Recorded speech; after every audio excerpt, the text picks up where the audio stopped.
Hi everybody, welcome to my channel. My name's Dennis. So today we're going to talk about, I'm going to build another system. It's been a while, prices have gone crazy, so I wanted to get a motherboard that kind of wasn't too expensive, but basically budget friendly. So I came upon and I broke my golden rule because I don't like using Gigabyte motherboards, but mainly it's because of the RGB. It just doesn't usually work.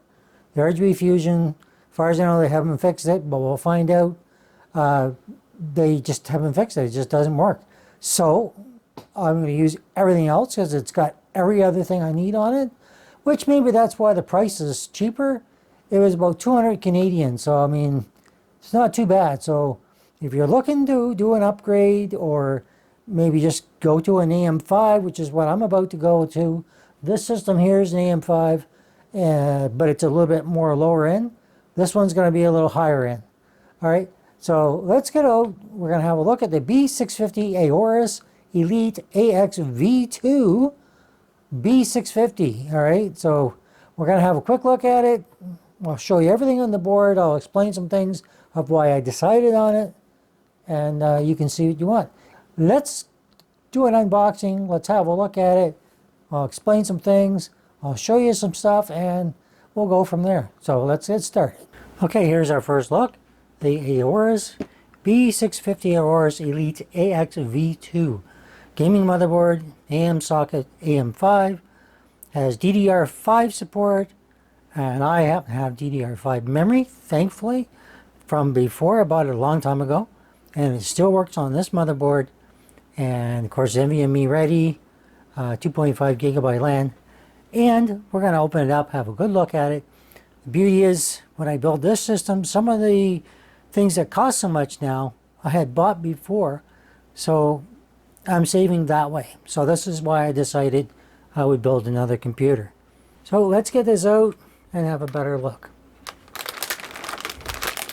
So we have a motherboard, which we will have a better look at in a minute.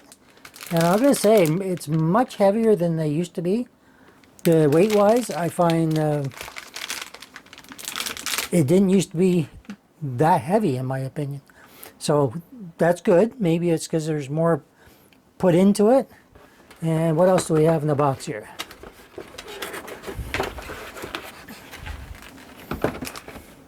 Okay, so we have our antenna.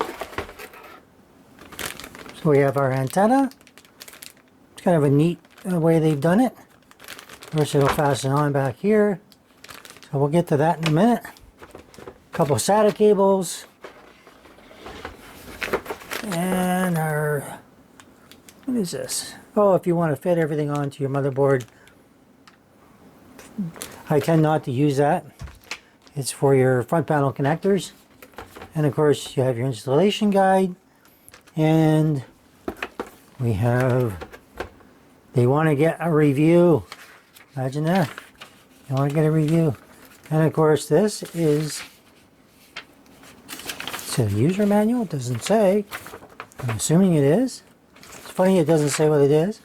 Looks like it's just some specs and stuff for you. But they do have the QR codes.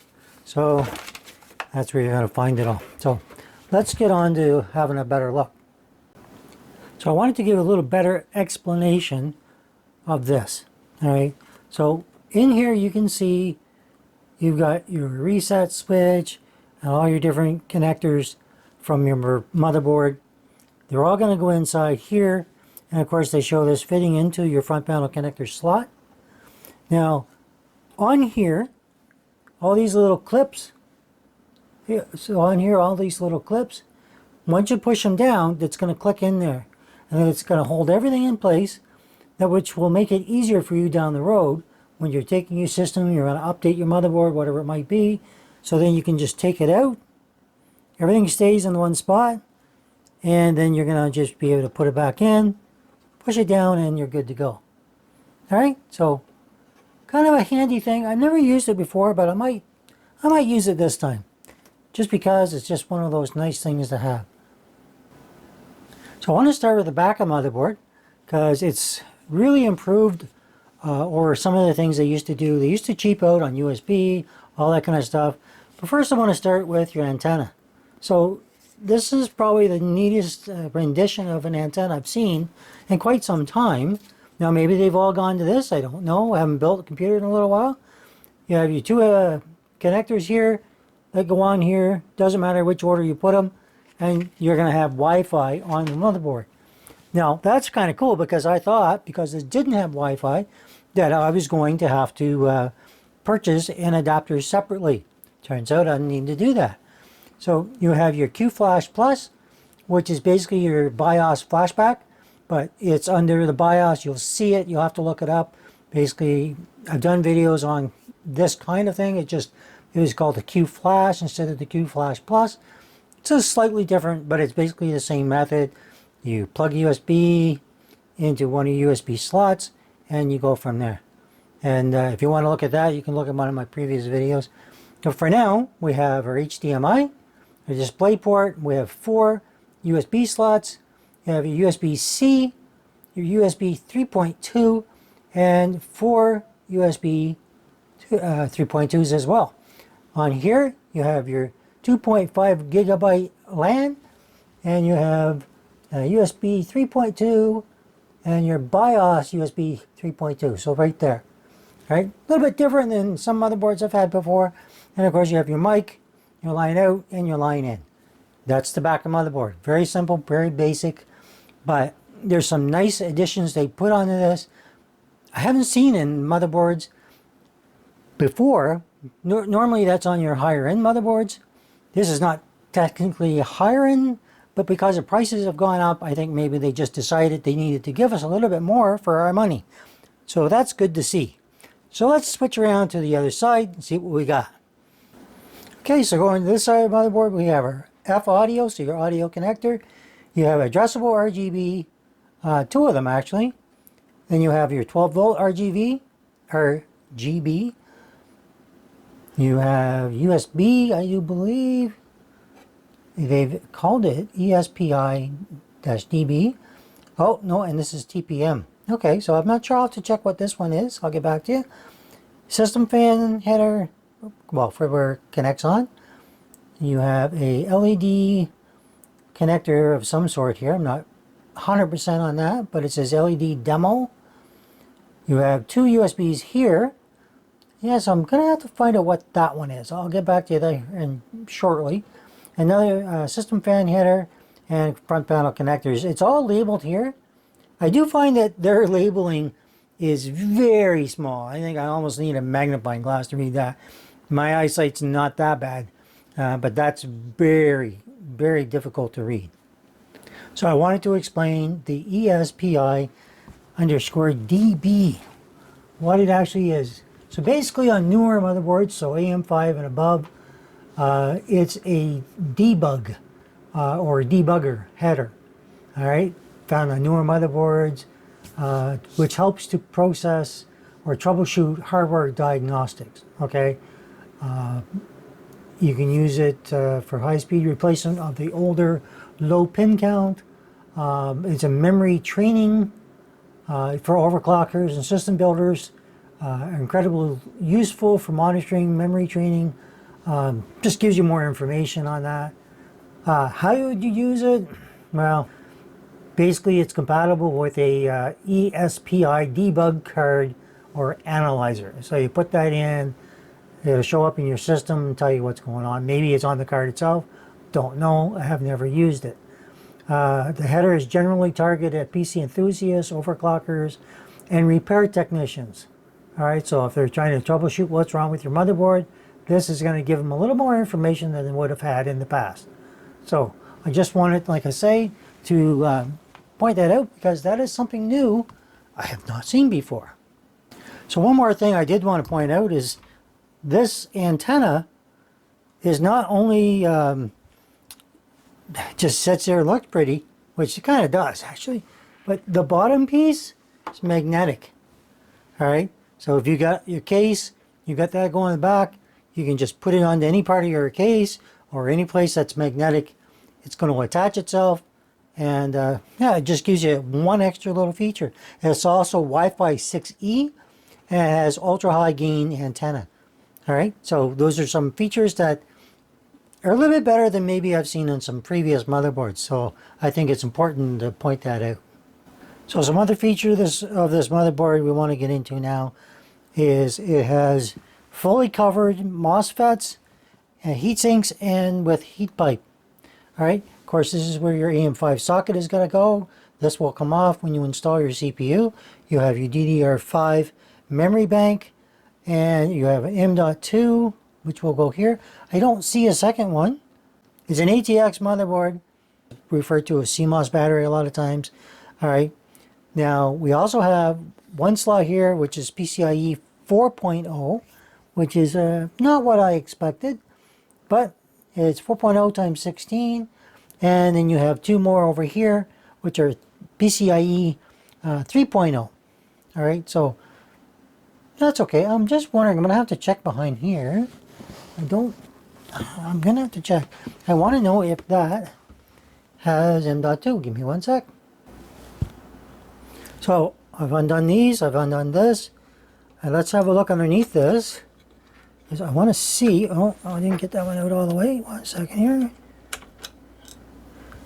Okay, good. There's two more M.2s on here, and you got the quick release.